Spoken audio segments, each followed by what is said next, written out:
धन्यवाद देता हूँ। प्रभु ने और भी एक दिन हमारे आयु में जोड़ दिया, आनंद काल का तैयारी के लिए प्रभु ने मौका दिया।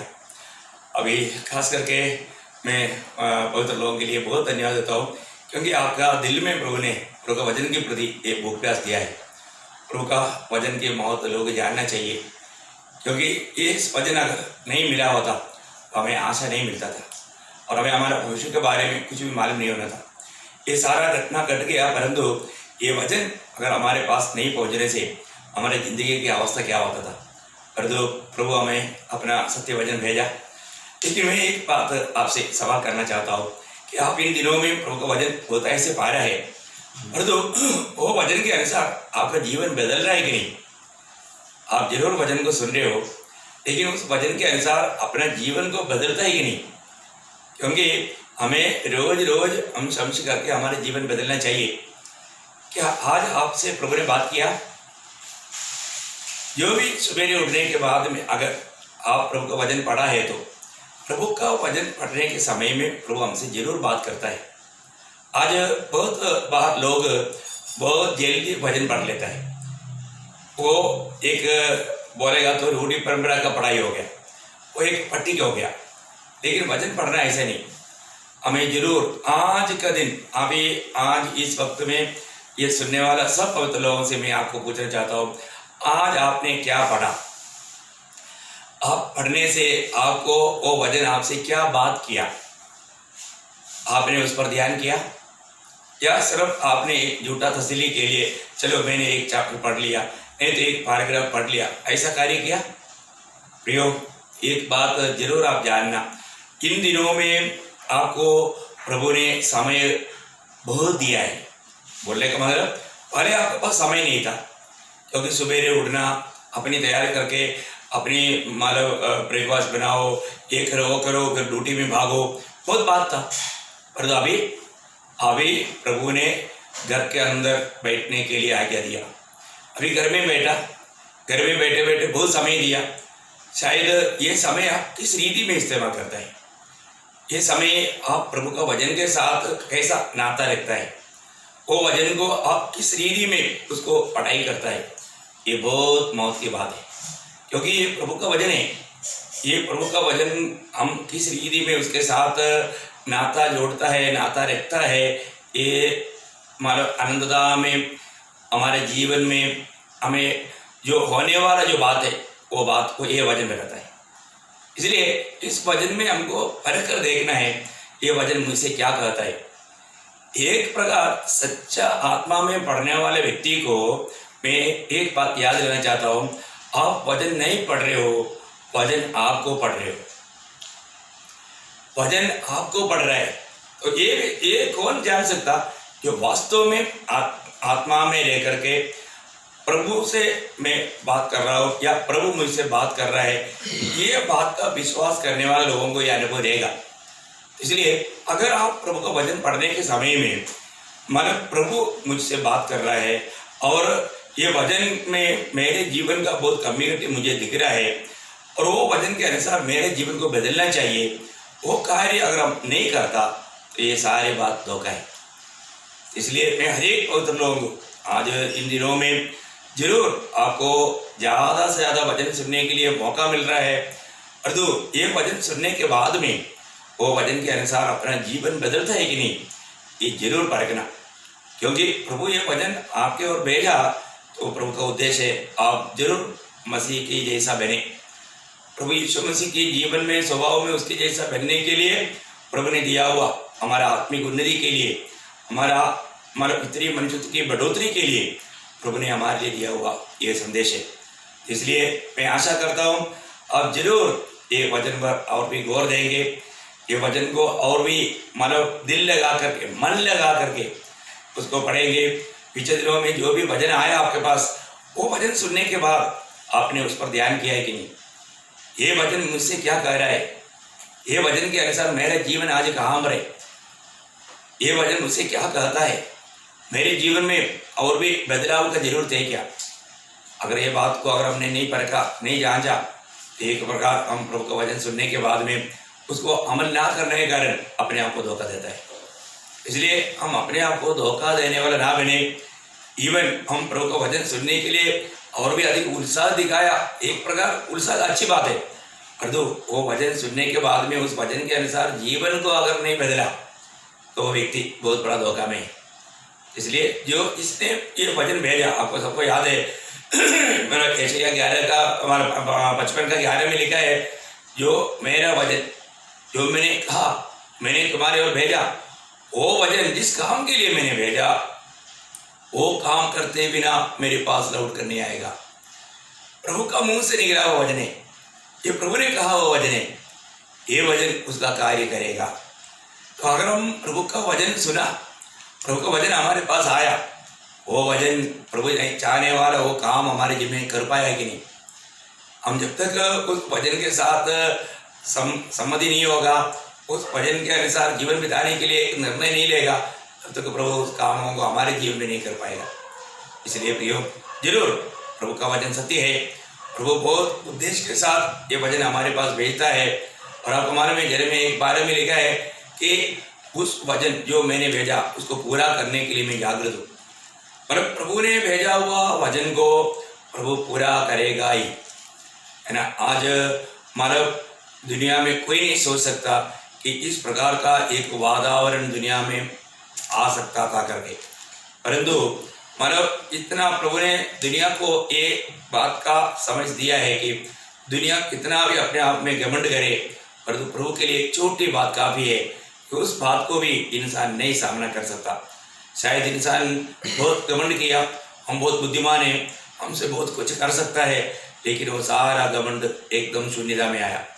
सबसे बड़ी बात क्या है कि हमारा प्रभु का वचन में लिखा हुआ हर एक बात सत्य है और हमारा प्रभु का आगमन का घड़ी बहुत निकट है। इसलिए मैं आशा करता हूँ आप लोग जरूर हमारे प्रभु का वचन को उसको लापरवाही ना करें, वो वचन को थामा रहे, उस वचन पर बना रहे, वो वचन के अनुसार चलने के लिए अच्छा निर्णय ले। आज भी जब प्रभु का वचन आपके पास आएगा, वो वचन मेरे जीवन के लिए लाभदायक बने, ये आग्रह के साथ, उस इच्छा के साथ तन मन से प्रभु का वचन सुनना, तभी प्रभु का कार्य आपके जीवन में होगा। और वो वचन के अनुसार हमें मन फिरने के लिए, उसके अनुसार अपने जीवन को बदलने के लिए हमें निर्णय चाहिए, उसके लिए अच्छा समर्पण चाहिए। तो मैं आशा करता हूँ आज जरूर आपका जीवन में एक अच्छा निर्णय के साथ, अच्छा भावना के साथ, अच्छा खुशी दिल के साथ आप प्रभु वचन को सुनोगे।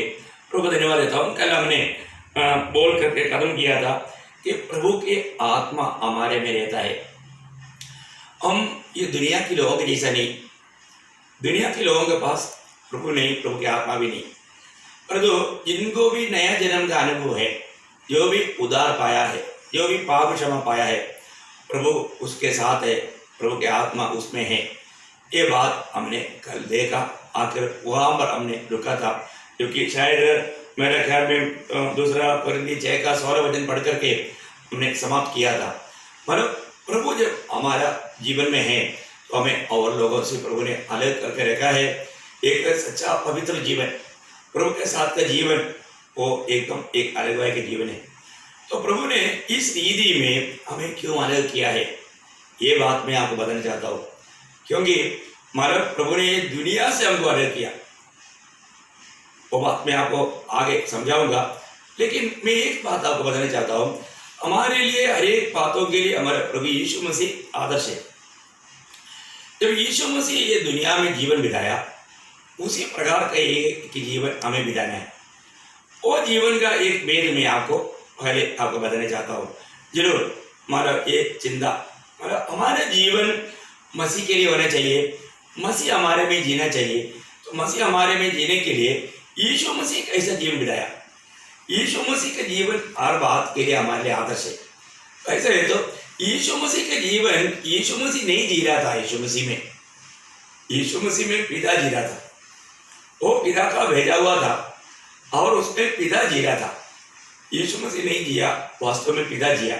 यीशु मसीह का ये शब्दों में हम सुनेंगे, यूहन्ना का सुसमाचार उसका 14 अध्याय उसका 10 वचन पढ़ेंगे।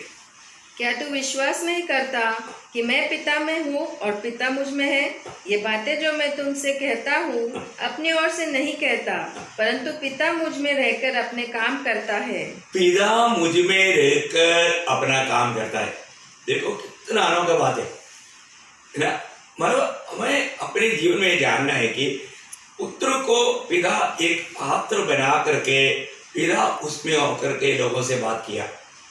देखो आज जब मानो प्रभु के वचन आप सुन रहे हैं, ये प्रभु का वचन है, शायद आप अभी ये एक मानो क्या बोलता है ये मोबाइल द्वारा सुन रहा होगा, तो मोबाइल आपसे नहीं बात कर रहा है, उस मोबाइल के द्वारा प्रभु बात कर रहा है। आज मैं आपसे नहीं बात कर रहा है, मेरे द्वारा प्रभु बात कर रहा है। ये बात को जानना जरूरी बात है। हम लोग जो भी सुनता है ये कोई भी एक बुद्धिमान मनुष्य की बातें नहीं, ये प्रभु की बातें हैं, प्रभु ने कहा हुआ बातें हैं। क्योंकि प्रभु ने भेजा हुआ लोगों का एक चिन्ह प्रभु यीशु मसीह ने कहा यूहन्ना 3:34 वचन में, प्रभु ने भेजा हुआ व्यक्ति।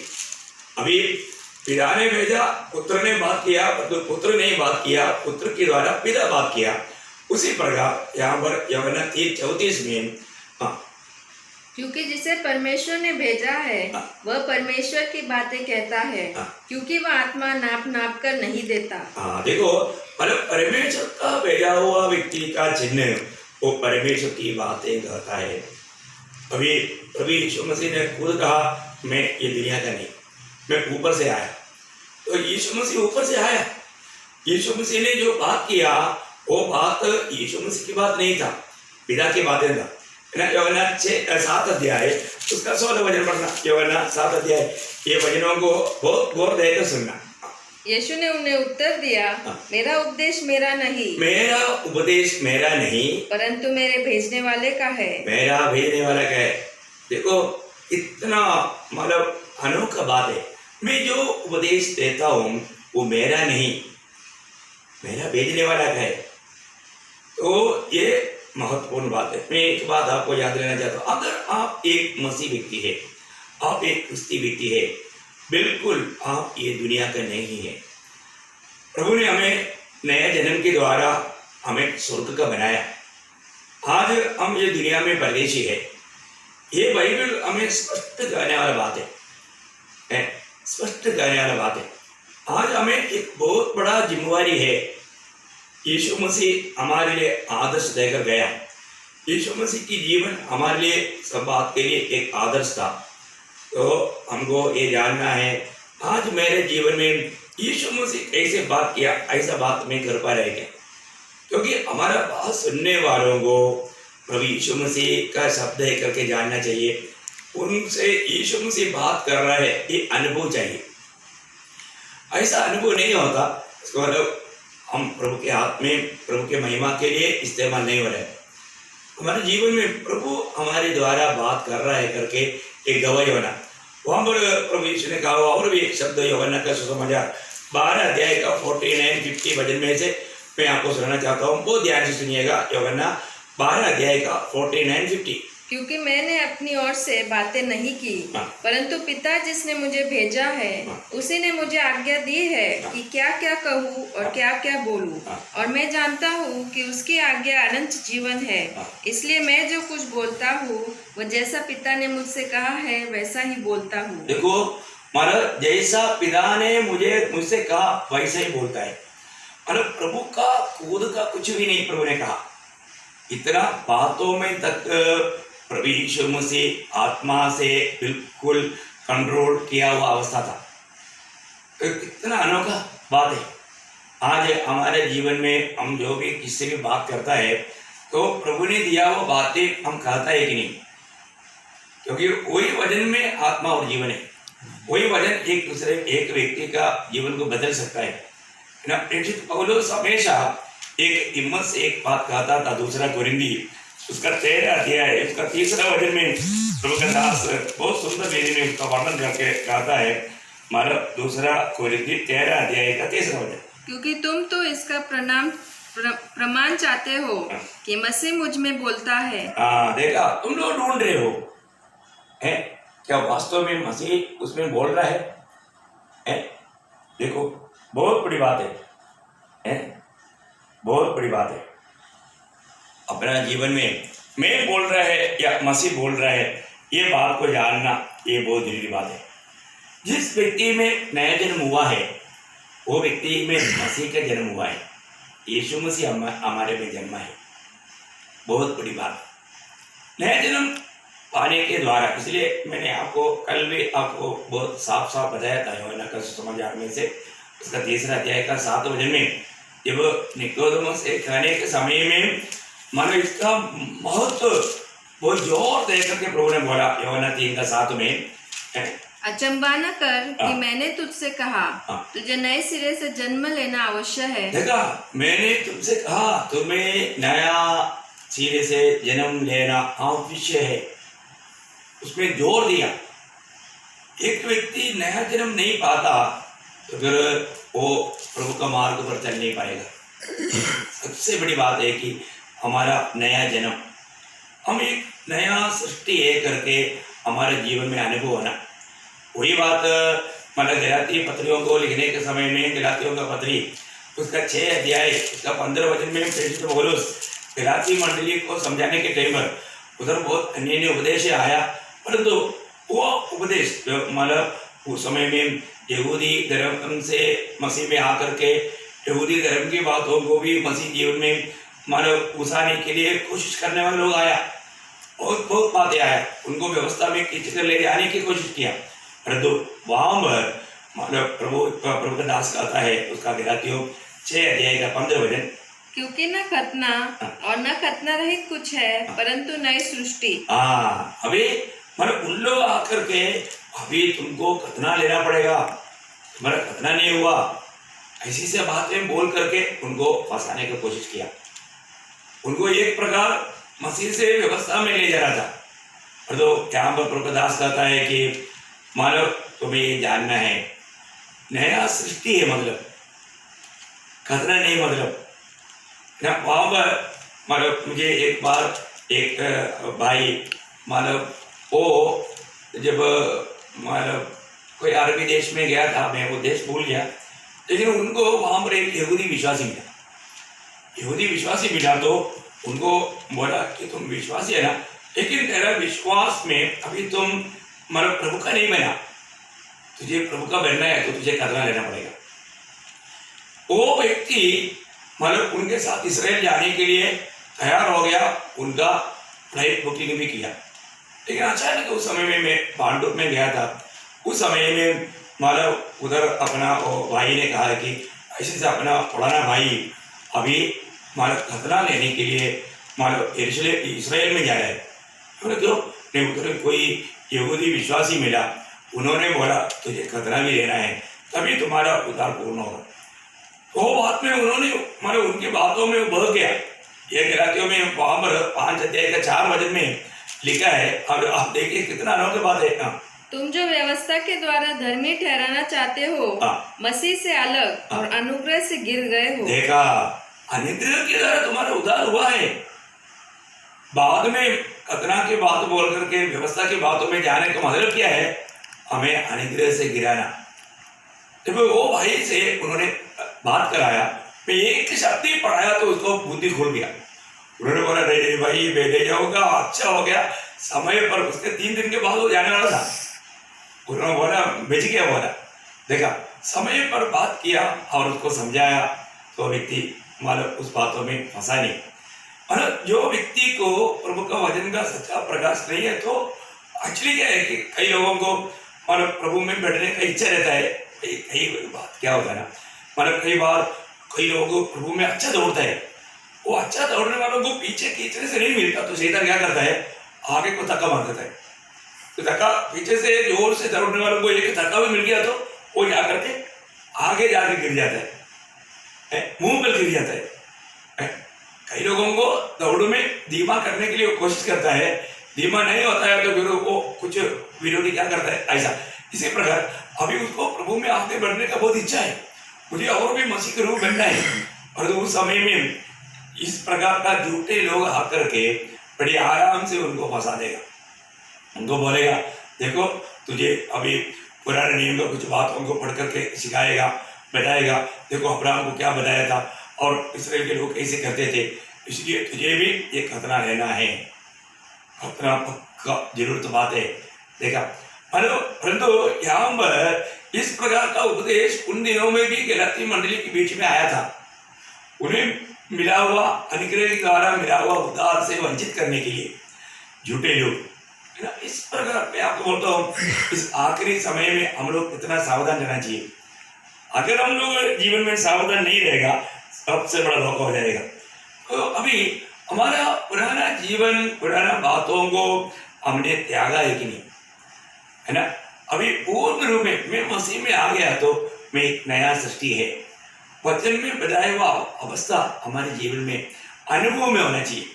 आज बहुत लोग वचन जो कहता है उसके साथ उनका जिंदगी का कोई मतलब तालमेल नहीं, ऐसा भी नहीं होना चाहिए। हम प्रभु में आने के बाद में जरूर हमारा जीवन पूर्ण रूप में बदलना चाहिए। अभी मतलब कई कम्युनिटी हम दिन प्रतिदिन पा सकता है, उसको रोज हमें त्यागना चाहिए।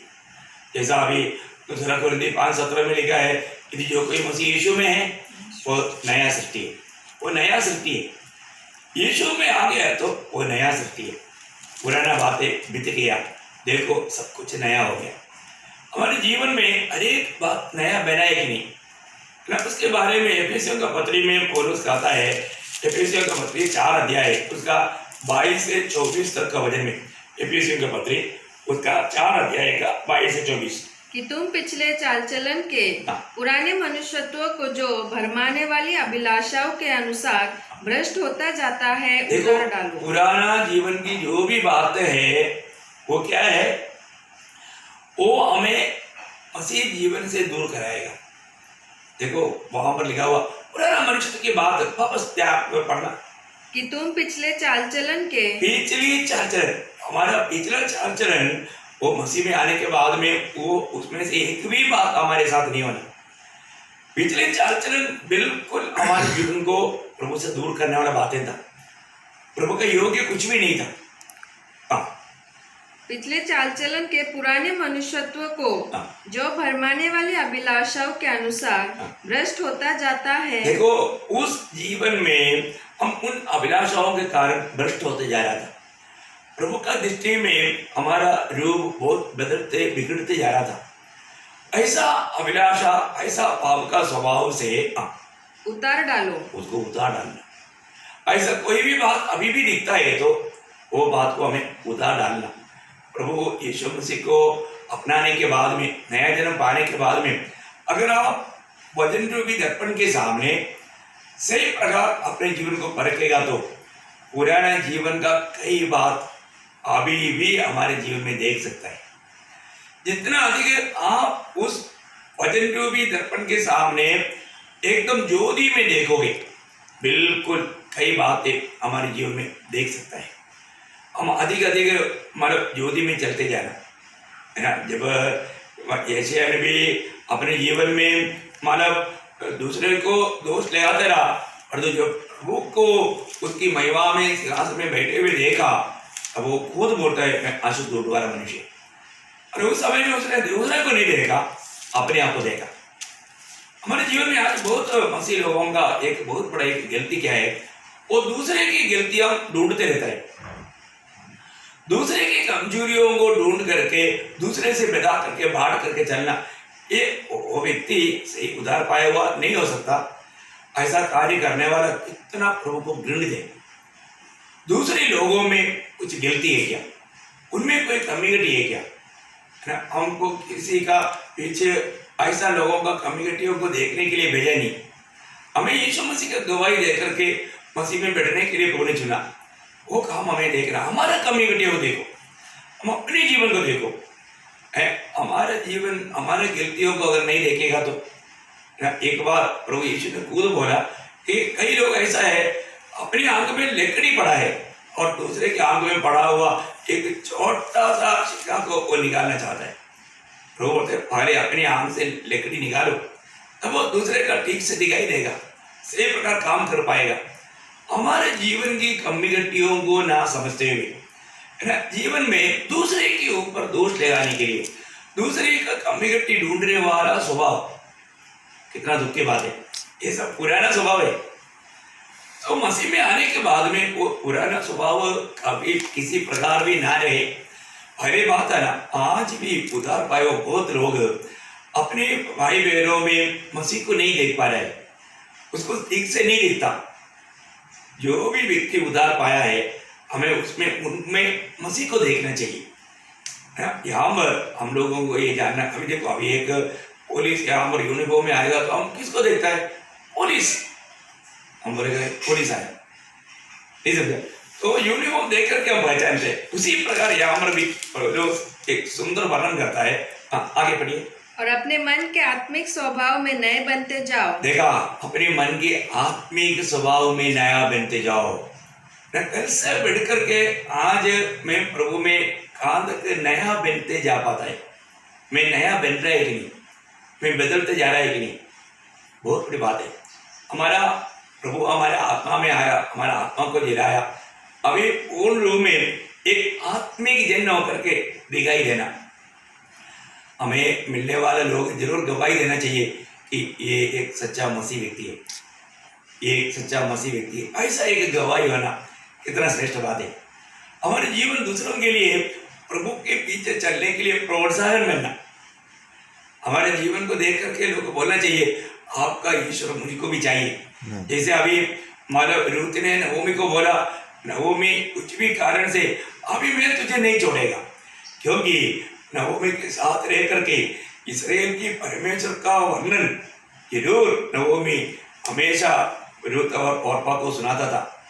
लेकिन ओर्पा इतना उसमें गौर नहीं दिया, लेकिन रूत ने गौर दिया। बहुत महान बात है। इसलिए उन्होंने बोला कि मैं कभी भी तुझे नहीं छोड़ेगा, क्योंकि तेरा परमेश्वर मेरा भी परमेश्वर है। बहुत बड़ी बात है हमारे जीवन में। इसलिए मालूम ऋतु का किताब में 2:12 में वहां पर बहुत बड़े गवाही के शब्द हम देख सकते हैं। ऋतु का किताब में उसका दूसरा अध्याय का 12 में कि मालूम इस्राएल के परमेश्वर यहोवा की पंखों तले शरण लेने के लिए आया करके एक बहुत अनोखा गवाही के शब्द है ना। न्यायों की किताब के बाद में ऋतु मिला, प्रेज लॉर्ड। तो सबसे बड़ी बात है कि हमारे जीवन में ऋतु 2:12 पढ़ना। यहोवा तेरे कार्य का फल दे, और इज़राइल का परमेश्वर यहोवा जिसके पंखों तले तू शरण लेने आई है, तुझे पूरा बदला दे। देखा, जिसकी पंखों तले तू शरण लेने के लिए आया है वो तुझे पूरा फल दे। देखो, बहुत बड़ी बात है हमारे जीवन में। मतलब उन्होंने अपने घर परिवार, अभी उसको मालूम है अभी शायद मैं माला जब यरूशलेम में जाएगा तो वापस में मोआब में नहीं आ पाएगा। मेरा माँ बाप को, मेरा भाई बहनों को, मेरे बंधुजनों को शायद में नहीं मिल पाएगा। लेकिन रूत के लिए वो बड़ा नहीं था। उन्होंने बोला इस्राएल का परमेश्वर ही सच्चा परमेश्वर है, वो जीवित परमेश्वर है, इसलिए मैं उसके पंखों तले शरण लेने के लिए जा रहा हूँ। देखा, और अपनी देवों के पास, अपनी कुटुंबियों के पास चला गया, और रूत नवोमी के साथ लिपटा रहा। वो बात है आज हमारा भी जीवन में हमें इस बात को परखकर देखना है कि मैं प्रभु यीशु मसीह के साथ मेरा नाता जोड़ा, मेरा नया जन्म हुआ, तो फिर पुराना मनुष्य के साथ हमारा संबंध नहीं होना, हमारा संगति तक बदल जाता है।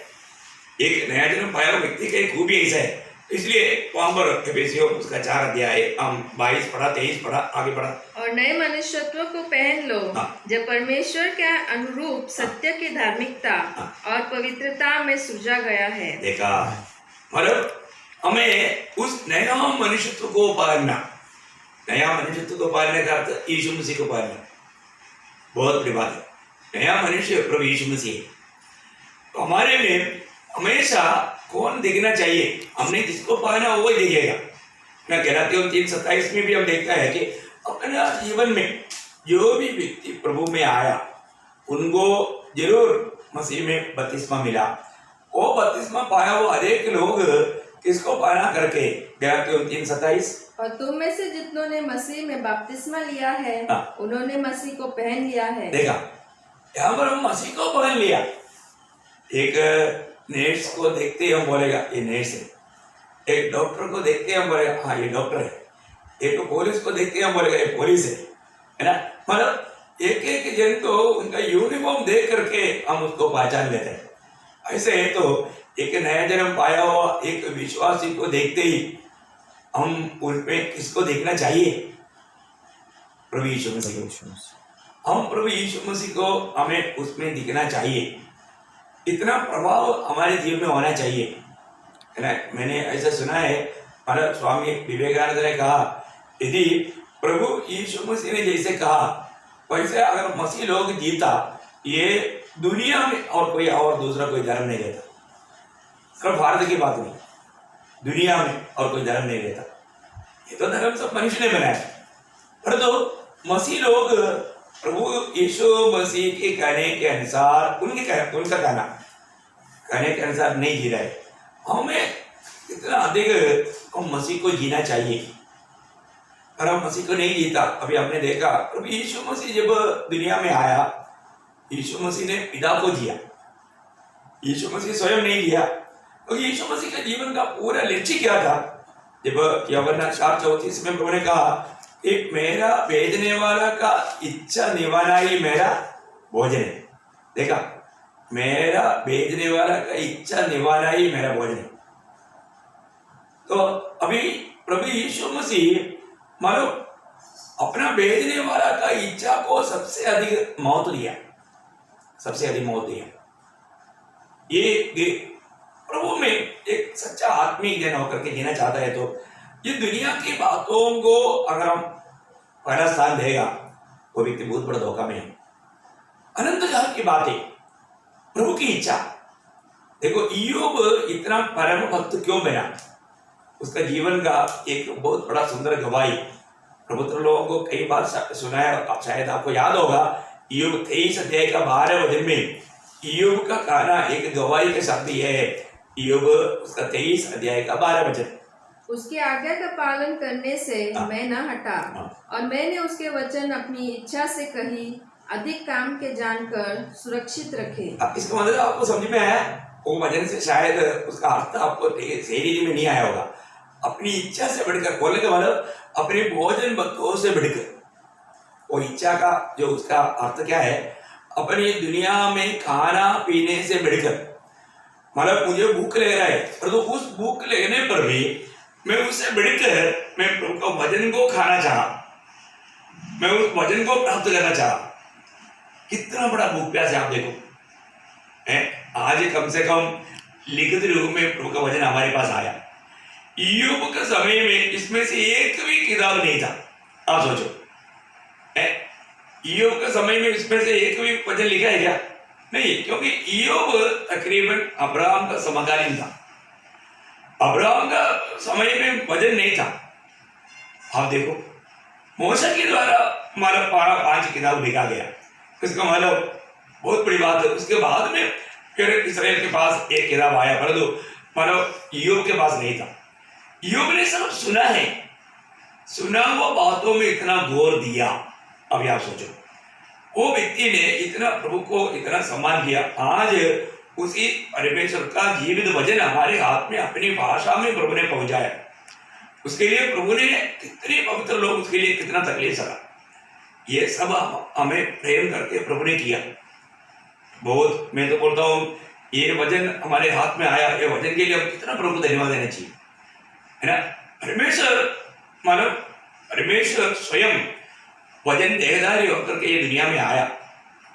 परमेश्वर यीशु मसीह को वचन वो देहधारी होकर के आया हुआ है, ये दुनिया में रह करके 33.5 साल हमारे बीच में जीवन बिताया, और वो ये वचन लिखित रूप में हमें मिला, ये बाइबल। इसका मतलब इसका महत्व को भी समझने वाले लोग बहुत कम है।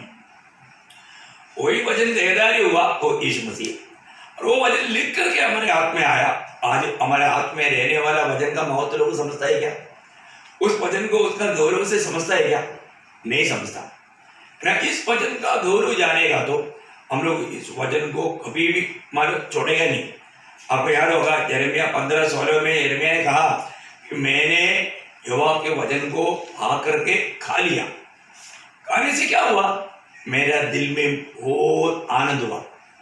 मैं इतना आनंद में, मतलब स्वर्गीय आनंद में उतना प्रभावित हुआ। बहुत बड़ी बात है। देवी भी प्रभु का सत्य वचन जब हमारे पास आता है, जो आत्मा में उस वचन को ग्रहण करता है, उनका दिल में आनंद से उमड़ने लगता है। आज वो अनुभव हमारा जीवन में हो रहा है कि नहीं? मैं बोलता हूँ ये वचन का महत्व लोग जानना चाहिए। इस वचन के द्वारा हमारा नया जन्म हुआ, ये वचन के द्वारा ही हम आगे बढ़ते हैं। इसलिए इसको खाने पीने में हमें कितना उत्साह चाहिए। मैं तो सोचता हूँ हमेशा प्रभु का वचन के प्रति भूख प्यास हमारे अंदर रोज बढ़ना चाहिए। मैं वचन पाऊँ। मैं सुबह से उठने के बाद में, ये प्रार्थना सब होने के बाद में, मैं प्रभु का वचन को ध्यान कर रहा था, वचन को पढ़ाई कर रहा था, और मैं ये सोच रहा था कितना भी बार हम ये वचन को पढ़े ध्यान करें, वो एक नया प्रकाश की ओर हमें ले जाता है। जब ये वचन देने के बाद, ये वचन का महत्व जब प्रभु ने खुद, आपको याद होगा योशुआ को समझाने के टाइम पर एक शब्द कहा, योशुआ किताब उसका 5 अध्याय का 8 वचन में देखो, ये प्रभु खुद योशुआ को समझा रहा है। एक आने वाला प्रभु है अपना दास योशुआ को, मूसा मरने के बाद में योशुआ को एक गवाही देकर के प्रभु कहता है, योशुआ 5 अध्याय का 8 वचन, व्यवस्था की यह पुस्तक तेरे चित्त से कभी न उतरने पाए, इसी में दिन रात ध्यान दिए रहना, इसलिए कि जो कुछ उसमें लिखा है उसके अनुसार करने की तू चौकसी करे, क्योंकि ऐसा ही करने से तेरे सब काम सफल होंगे और तू प्रभावशाली होगा। कितना सुंदर बात है। ये कौन? ये प्रभु स्वयं योशुआ से कह रहा है। प्रभु योशुआ से डायरेक्ट बात कर रहा है ना। उस समय में हमारे पास जितना, मतलब ये 66 किताबें उनके पास नहीं है। उनके पास उस समय में मूसा के द्वारा लिखा हुआ वो 5 ग्रंथ है। अब ध्यान देना, तो उस समय में मतलब वो सिर्फ 10 आज्ञा की बात नहीं, मूसा के द्वारा लिखा हुआ उन बातों को लेकर के यहाँ पर प्रभु कहता है, वापस एक बार पढ़ना, देखो कितना गौरव की बात है। व्यवस्था की यह पुस्तक तेरे चित्त से कभी न उतरने पाए। देखा, और हमारे जीवन में प्रभु ने दिया वो वचन है। ये एक मैं आपको बताना चाहता हूँ, उत्पत्ति से लेकर के प्रकाशित वाक्य तक का वचन जब पढ़ता है, वहां पर जबकि ये 66 किताब करीब 40 से अधिक लोगों के द्वारा लिखा गया, करीब इसको पूरा लिखने में 1600 साल लिया, परंतु अगर आप ध्यान से पढ़ेगा तो आपको मालूम पड़ेगा ये एक ही व्यक्ति ने लिखा, एक व्यक्ति ने नहीं लिखा, परंतु पवित्र आत्मा की प्रेरणा से रचा गया। ये इसको लिखवाने वाला पवित्र आत्मा है। इसलिए ऐसा लगता है कि ये मानव 66 मोतियों को लगाया हुआ एक माला है, एक सुंदर माला, इतना सुंदरता इसमें है। और हम उत्पत्ति से लेकर के प्रकाशित वाक्य तक पढ़ेगा तो इसका मुख्य विषय क्या है? पाप में गिरा हुआ मनुष्य और छुटकारा देने वाला परमेश्वर। इसका मुख्य विषय उत्पत्ति से लेकर के हम इस विषय को देख सकते हैं। अनेक किताबों में इस बात का महत्वपूर्ण वर्णन है। हमें प्रभु का वचन पढ़ने के समय में इस मुद्दा को मद्देनजर रखते हुए इस बात को पढ़ करके समझना चाहिए। मेरी उद्धार के लिए प्रभु ने उत्पत्ति से लेकर के, सृष्टि से लेकर के कैसा कार्य किया था, ये हल्का बात नहीं। मतलब आदि में अंत जाने वाला प्रभु ने मुझे प्यार करके कितना बड़ा प्रबंध किया। आज इन बातों को समझने के लिए ये साधारण विधि में दुनिया का बुद्धिमान लोग नहीं समझ सकता, परंतु हमें इन बातों को समझने के लिए भी प्रभु ने अपने आत्मा दिया। प्रभु की आत्मा में रहते बिना ये बात को जानना नामुमकिन है। देखो कितना श्रेष्ठ बात है। आज प्रभु यीशु मसीह इस दुनिया में इस प्रकार जीवन बिताया, उस रीति में जीवन बिता करके यीशु मसीह हमेशा पिता को दिया, पिता ने पुत्र को भेजा, जिस काम के लिए भेजा था वो कामों में वो लेगा रहा। उसी प्रकार आज हमारे बारे में, हमको दुनिया से अलग करने वाला प्रभु को हमारे विषय में एक बड़ा उद्देश्य है, बड़ा इच्छा है ना। प्रभु आपको मालूम है, मालूम यूहन्ना उसका 17 अध्याय का 18 वचन में प्रभु यीशु मसीह खुद चेलों को एक गवाही देता है। यूहन्ना का सुसमाचार उसका 17 अध्याय का 18 वचन, जैसे तूने मुझे जगत में भेजा वैसे ही मैंने भी उन्हें जगत में भेजा। ये किसको? यीशु मसीह महायाजक की प्रार्थना में पिता से बोल रहे हैं। मतलब जो पिता के थे उसको पिता ने पुत्र को दिया, और पुत्र ने क्या किया? पुत्र ने उनको पिता ने दिया वचन दिया। उसका 8 वचन पढ़ना। क्योंकि जो वचन तूने मुझे दिए मैंने उन्हें उनको पहुंचा दिए, और उन्होंने उनको ग्रहण किया, और सच सच जान लिया है कि मैं तेरी ओर से आया हूँ। देखा? और विश्वास कर लिया है कि तू ही ने मुझे भेजा। क्या सुंदर बात है ना? मतलब प्रभु पिता से कहता है, ये पिता, जो वचन तूने मुझको दिया, किसको देने के लिए दिया? चेलों को।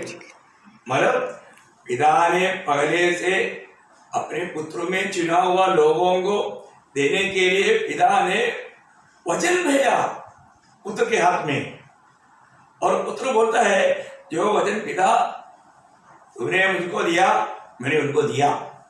और उन्होंने सिर्फ सुना ऐसा नहीं लिखा, वहां पर क्या लिखा? वापस पढ़िए उस वचन को। क्योंकि जो वचन तूने मुझे दिए मैंने उन्हें उनको पहुंचा दिए, और उन्होंने उनको ग्रहण किया। हाँ देखो, ग्रहण किया। उन्होंने उनको सुना ऐसा नहीं, देखो ग्रहण करना, इसका मतलब क्या है कि उस वचन को स्वीकारा, उस वचन को अपनाया। देखो ये बहुत इंपॉर्टेंट बात है। आज बहुत लोग वचन सुनता है और तो वचन ग्रहण नहीं करता। शायद पिछले दिनों में भी हमने इस रीति में वचन भेजा, प्रभु ने भेजा, और तो ये वचन को कितने लोगों ने ग्रहण किया? प्रभु का वचन ग्रहण किया हुआ लोगों का, ये शब्द को नहीं छोड़ना, परंतु आप प्रेरितों का उसका 2 अध्याय का 41 वचन पढ़ना। बहुत तरह का बात है। मैं आपको बताना चाहता हूँ कि ये सारे बातों को ना कितना भी ध्यान करेगा तो उसमें कितना प्रकाश है। अभी वहां पर पत्रोस ने प्रचार किया, पेंतुकोस के दिन में प्रचार करने के समय में क्या हुआ? सुनने वाले लोगों का दिल चित गया। उन्होंने पूछा हम क्या करें? तो पत्रोस ने बोला, तुम लोग अपने पापों से मन करो, तुम लोग बपतिस्मा लो, तुम्हें प्रभु का आत्मा का दान मिलेगा। ये सारे बताते बोला, इस कुटिल पीढ़ी से बचे रहो। ये सारे बात प्रचार करते करते जब आया उसका 41 में हम देखता है, अतः जिन्होंने उसका वचन ग्रहण किया, देखा जिन्होंने उनका वचन सुना वो नहीं ग्रहण किया। अभी हमने यीशु मसीह ने पिता से प्रार्थना करने के टाइम पर क्या बोला था? ग्रहण किया। नहीं समझा? ग्रहण करना। आज बहुत लोग क्या है, ग्रहण नहीं करता। जितने लोगों ने ग्रहण किया क्या हुआ? उन्होंने बपतिस्मा लिया। देखा, उन लोगों ने प्रभु की आज्ञा माना। देखो सबसे बड़ी बात क्या है ना, प्रभु का वचन को ग्रहण करने का अर्थ मतलब उन्होंने प्रभु को पूर्ण रूप में अपना प्रभुता दिया, यीशु मसीह को प्रभुता दिया। आज बहुत लोग प्रभु का वचन सुनते हैं और तो वचन को ग्रहण नहीं करता। जब तक हम ग्रहण नहीं करेंगे तो हमें उसका लाभ नहीं होगा, प्रभु का महिमा नहीं होगा। तो प्रभु ये देखता है कितने लोग प्रभु का वचन को ग्रहण करते हैं। ग्रहण करना, इस वचन को हमारा दिल में रखना, हमारे दिल में लाना। मैं आपको बोलना चाहता हूँ, आज भी बहुत पवित्र लोगों के जीवन में, आत्मीय जीवन में उन्नति नहीं, क्योंकि उनके दिल में प्रभु का वचन नहीं। जब 119 का 11 में लिखा है, मैं तेरे विरुद्ध पाप ना करने के लिए तेरा वचन को मेरा दिल में रख छोड़ा है, मेरा दिल में रख छोड़ा। अभी यहाँ पर क्या हुआ? यीशु मसीह ने यूहन्ना 17:8 में पिता से कहता है, हे पिता, जो वचन तूने जो मुझे दिया था, पढ़िए उसको। क्योंकि जो वचन तूने मुझे दिए मैंने उन्हें उनको पहुंचा दिए, और उन्होंने उनको ग्रहण किया, और सच सच जान लिया है कि मैं तेरी ओर से आया हूँ, और विश्वास कर लिया है कि तू ही ने मुझे भेजा। कितना सुंदर बात है ना। मतलब पिता ने भेजा करके 6 लोगों ने विश्वास किया। वो वचन उनके जीवन में इतना महान कार्य किया जबकि उन्होंने उस वचन को ग्रहण किया। जो भी व्यक्ति प्रभु का वचन ग्रहण करता है उसके जीवन में पक्का नया जन्म का अनुभव मिलता है। ये बीज जहां पर भी गिरेगा, वो जो भी वहां पर अगर मतलब उस वचन को ग्रहण करने का अनुभव में रहेगा, वो व्यक्ति का नया जन्म हो जाएगा। यहाँ पर यीशु ने कहा कि जैसा पिता तूने वही यूहन्ना 17:18 में मतलब यीशु मसीह को ये वचन अपने चेलों को देना और उस चेलों के लिए उनका छुटकारा का दाम चुकाना, ये सब प्रभु का काम था। तो वो सब काम प्रभु ने पिता की इच्छा के अनुसार निभाया।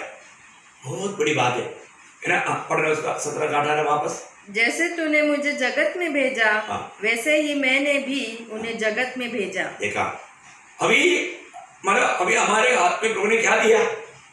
प्रभु का वचन दिया। अभी प्रभु का इस वचनों को दूसरे तक पहुंचाना हमारे कर्तव्य है। ये कितना बड़ी बात है। प्रभु ने दिया वो वचन हम दूसरों तक पहुंचाना। तब उसका प्रभु यीशु मसीह जी उठने के बाद में भी ये आज्ञा दिया। उसका 20 अध्याय का 21 वचन, यूहन्ना 20 का 21। यीशु ने फिर उनसे कहा, तुम्हें शांति मिले। जैसे पिता ने मुझे भेजा है, वैसे ही मैं भी तुम्हें भेजता हूँ। देखो ये कब बोल रहा है? ये जी उठने के बाद, जी उठने के बाद में प्रभु यीशु मसीह उनको समझाया, है ना। इसका मतलब बहुत गहरा प्रभु के चुने हुए लोगों के प्रति प्रभु का बहुत बड़ा गहरा गहरा उद्देश्य है। और हमने वो उद्देश्य को अगर नहीं जानेगा तो, है ना, उसको वो डिटेल से प्रभु यीशु मसीह स्वर्गारोहण करने से थोड़ी देर पहले ये बोलने के बाद में बोला हुआ एक शब्द लूका का सुसमाचार 24 अध्याय का 46-47 में थोड़ा और विस्तार से, मतलब हमें क्या किस रीति में किस विषय में प्रचार करना करके वो आम्र बताया। 46 में, 46-47। और उनसे कहा, यो लिखा है कि मसीह दुख उठाएगा और तीसरे दिन मरे हुओं में से जी उठेगा और यरूशलेम से लेकर सब जातियों में मन फिराव का और पापों की क्षमा का प्रचार उसी के नाम से किया जाएगा। देखा, मतलब प्रभु यीशु मसीह के नाम पर पाप क्षमा प्रचार किया जाएगा और यरूशलेम से लेकर सब जातियों में मन फिराव का, मन फिरने का और पापों की क्षमा का प्रचार। देखो, मन फिरावट तक प्रभु देता है। एक व्यक्ति अगर सोचेगा मैं जा करके 2 दिन के बाद मन फिरेगा, मन नहीं फिर सकता। एक व्यक्ति को मन फिरावट तक देने का कार्य रोमियो 2:4 में लिखा है कि प्रभु का दया को तो इनकारते हो, प्रभु की दया तुझे मन फिरावट को सिखलाता है। प्रभु की दया दृष्टि एक व्यक्ति के जीवन में आएगा तभी वो मन फिर सकता है। एक व्यक्ति मन फिरना एक छोटी बात नहीं। मन फिराव का अवसर कई लोगों को नहीं मिलेगा। सबसे बड़ी बात है ये प्रभु दिया हुआ समय के अंदर मन फिर करके पाप क्षमा पा करके प्रभु का जन्म बन करके जीवन बिताने का कर्तव्य हमारा है। ये बात सारे जातियों के बीच में प्रचार करने के लिए बोला।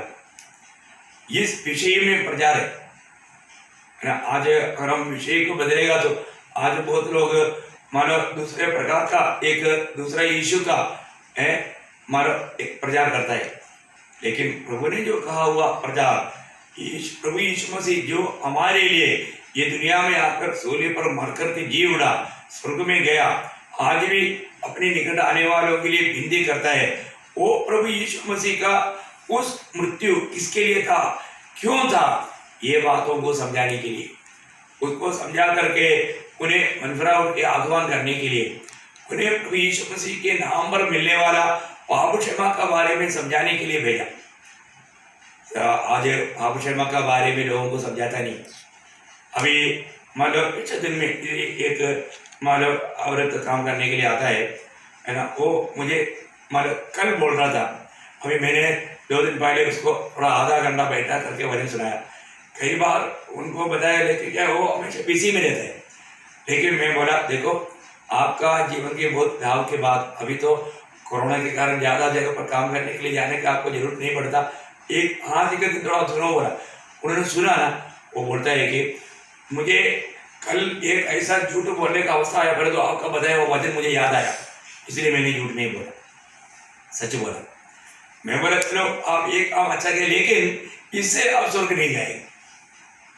आपको जब तक आप अपने पापों से मन कर करके प्रभु यीशु को अपना प्रभु मानकर उद्धारकर्ता के रूप में ग्रहण नहीं करेगा, आपका नया जन्म नहीं होगा और आप प्रभु का बेटी नहीं बनेगा, उसको और एक लड़का लेगा। तो प्रभु काम कर रहा है एक एक व्यक्ति का जीवन में, किस घड़ी में कब प्रभु काम करेगा मान ली। लेकिन उस समय का वो आधा घंटा शांत बैठ करके वचन सुना तो उसके जीवन में प्रभु ने बहुत बड़ा कार्य किया।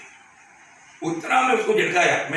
मुझे मालूम है एक बार मैं मतलब ये 89 की बात है, 89 में मतलब मैंने चंडीगढ़ में एक बहुत बड़ा कंपनी है, हमारे 425 लोगों का एक बड़ा कंपनी है, उनको क्रिसमस डे में मैसेज देने के लिए मुझे सीईओ का मतलब ऑर्डर आया।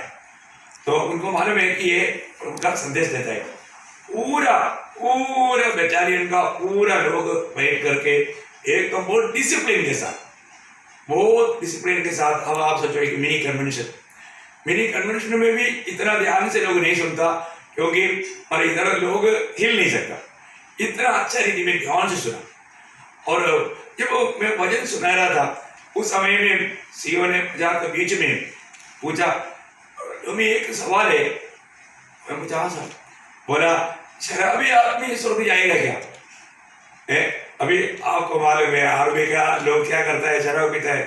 तो मैं बोला सर ये मेरा बात नहीं, प्रभु का वचन क्या कहता है मैं आपको मतलब सुनाता हूँ बोल करके मैंने पहला कुरिन्थी 6 अध्याय का 9-10 वचन पढ़कर सुनाया है। तब वो सुनते ही बोलता है फिर तो जोसेफ तुम्हारा क्या होगा? उसके बगल में एक और फुल कलर बैठा था, उसको बोलता है कि तेरा क्या होगा? तू कुश्ती बोल करके तू शराब पीता है, तेरा क्या होगा? परंतु मैं इसके बाद में अभी ये होने के बाद में करीब मतलब और 3-4 साल के बाद में एक कोर्स में बर्लिन में एक ऑफिसर मिला। उस समय में वो मेरे को गवाही दिया, जो तुमने दिया ना वो वचन अभी भी मेरे दिल में है। मैं उसके बाद है ना मैं मूर्ति पूजा नहीं करता, मैंने उस समय से मूर्ति पूजा छोड़ दिया। वो वचन अभी भी मेरे दिल में है। मेरे को इतना अजब लगा, एक हिंदू मतलब ऑफिसर है परंतु उसके जीवन में वो काम कर रहा है वो वचन। प्रभु का वचन तो खूबी हुई है, ये अविनाशी बीज है, यहाँ पर भी डालेगा वो तुरंत अगर फल नहीं आया तो भी कुछ दिन के बाद फल आएगा।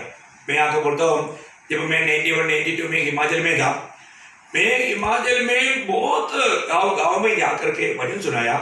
तो मैं इधर आने के बाद अभी ये 3-4 साल पहले मुझे वहाँ से कुछ लोगों का फोन आया, और अब शायद हमको भूल गया होगा, अब हमारे घर में आया था, हमें वचन बताया था, बाइबल भी दिया था।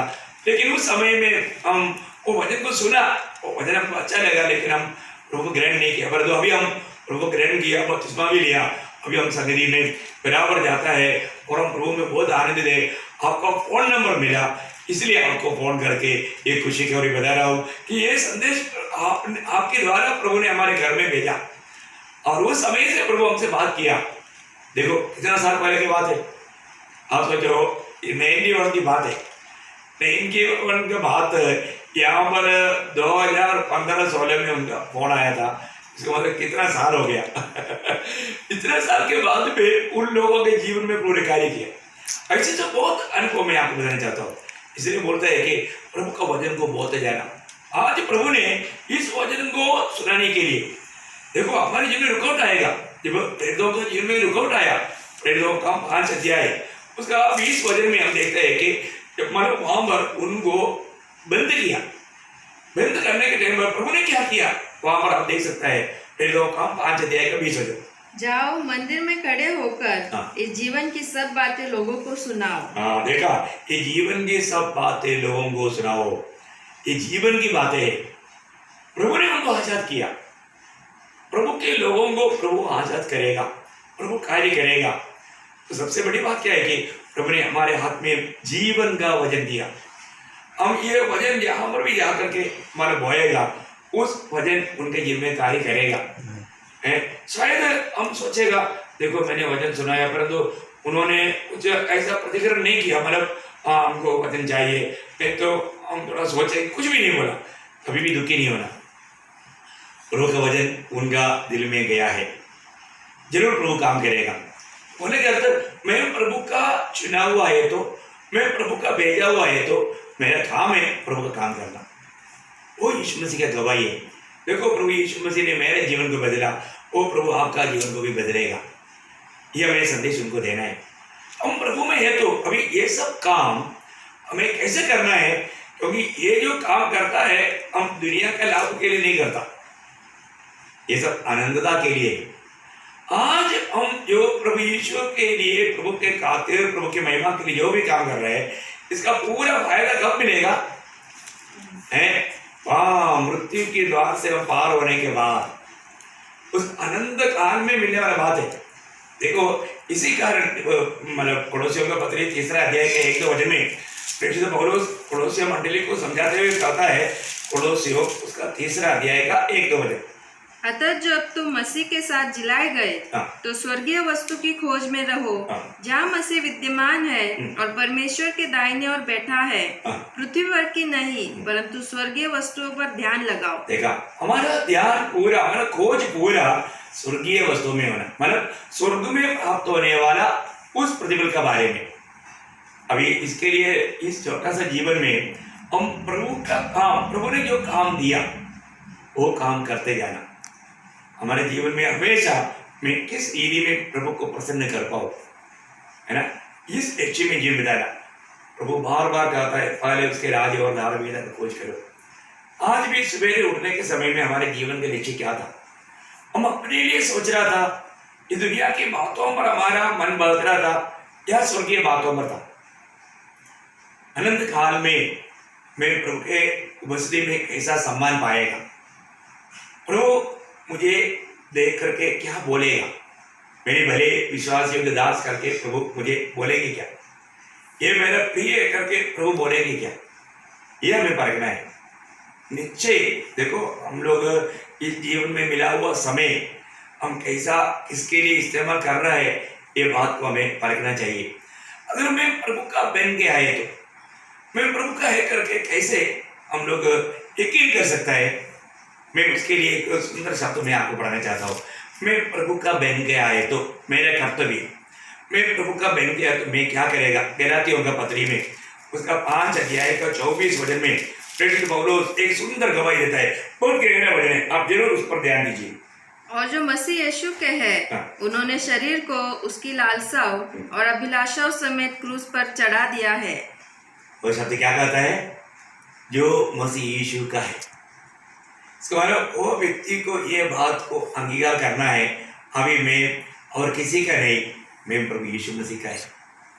देखा, जो प्रभु यीशु मसीह का बन गया है, जो भी उद्धार पाया है, जो नया जन्म पाया है, वो प्रभु यीशु मसीह का है।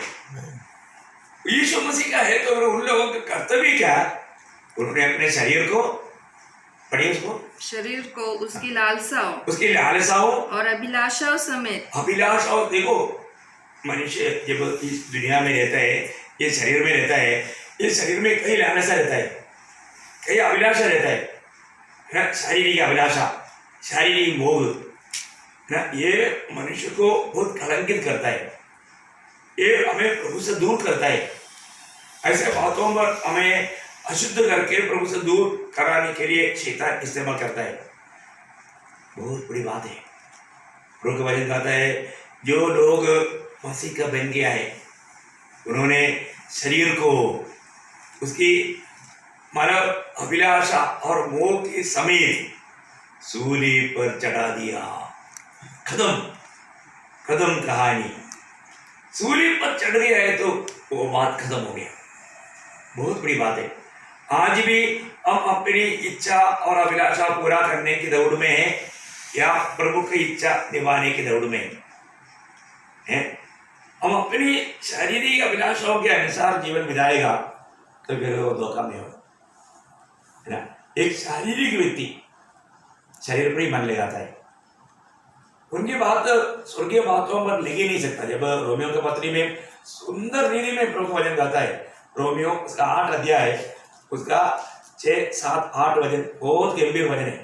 शरीर पर मन लगाना तो मृत्यु है, परंतु आत्मा पर मन लगाना जीवन और शांति है। रुकना, बहुत बड़ी बात है। शरीर पर मन लगाना तक मृत्यु है बोलेगा तो अगर हम शारीरिक बातों में, शारीरिक नीति का सोच तक हमें मतलब एक मृत्यु में पहुंच जाएगा, है? आज एक आत्मिक जीवन वो नहीं बिता पाएगा। अपने जीवन में आत्मा में मन लगाना, आत्मिक बातों पर ध्यान देना। आत्मा हमेशा प्रभु की बातों का मन खोज में रहता है। प्रभु को महिमा करने की बातों पर उसका खोज है। देखो यहाँ का एक एक शब्दों में कितना आत्मिक गहराई है। आज हमारा मन कहाँ पर है ना? यीशु मसीह ने बोला जहाँ तुम्हारा धन है वहां पर तुम्हारा मन है। आपने याद किया, आप सोचो, अगर आप एक ट्रेन में यात्रा कर रहे हैं, आप यात्रा करने के टाइम पर आपके पास एक बैग है, वो बैग में 1 लाख रुपया है और आपने ऊपर रख दिया, तो फिर आपका आंख हमेशा कहाँ रहेगा? हमेशा ऊपर। वो बैग उधर है कि नहीं? बैग उधर है कि नहीं? पहले बात, आप ऊपर रहना नहीं चाहेगा, अपने पास गोद में रहने के लिए चाहेगा। अगर मजबूरी में अगर रहना पड़ा, आपका आंख हमेशा, आप सोएगा नहीं, आपका आंख हमेशा मेरे भाई, क्योंकि आपका धन उसके अंदर है, मूल्यवान बात उसके अंदर है, आपका हमेशा ध्यान उधर ही रहेगा। ये बात आपने जीवन में अनुभव किया होगा।